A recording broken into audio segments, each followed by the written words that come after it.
দর্শক আসসালামু আলাইকুম, আশা করছি ভালো আছেন সবাই। আজকে খাসির মাংস রেসিপি করেছিলাম, ভাবলাম আপনাদের সাথে শেয়ার করি। এখানে আমি নিয়েছি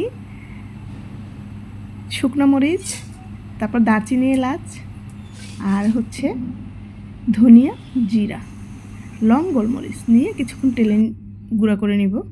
এখানে নিয়েছি আমি পেঁয়াজ, আদা, রসুন, এটাও আমি সামান্য তেল দিয়ে টেলে নিব। তারপর কয়েকটা কাঁচামরিচ আর টমেটো দিয়ে আমি নরম হওয়া পর্যন্ত টেলে নিব, তারপরে বেটে নিব। এখন আমি পেঁয়াজ দিয়ে গোল্ডেন ব্রাউন করে ভেজে নিব। এখানে আমি মশলাগুলো দিয়ে দিলাম। অসাধারণ খেতে হয়েছে, আপনারা প্লিজ একবার হলেও বাসায় বানাবেন। এখানে অর্ধেকটা মশলা আমি দিয়ে দিলাম, আশা করছি আপনাদের ভালো লাগবে।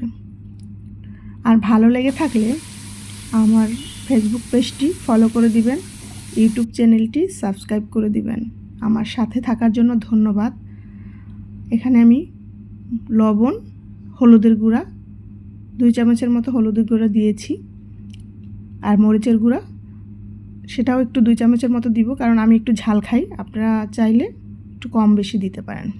আমি 1 কেজির মতো খাসির মাংস নিয়েছি।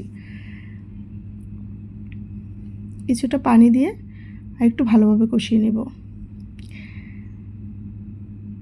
এখন খাসির মাংস দিয়ে দিব।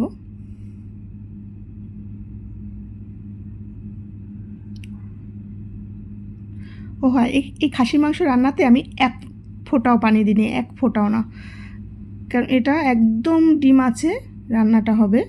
2 ঘন্টা লেগেছে আমার রান্নাটা করতে।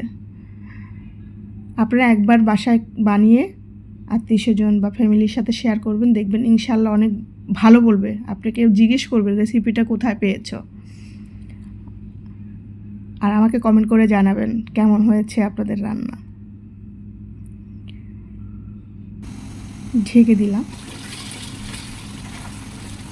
পানিটা বের হয়েছে মাংস থেকেই। কিছুটা লবণ কম হয়েছিল, সেটাও দিয়ে দিলাম, আর কয়েকটা কাঁচামরিচ দিয়ে দিয়েছি। ধৈর্য নিয়ে রান্না করতে হবে, ধৈর্য নিয়ে রান্না করলে যে কোনো রান্নাই মজা হয়।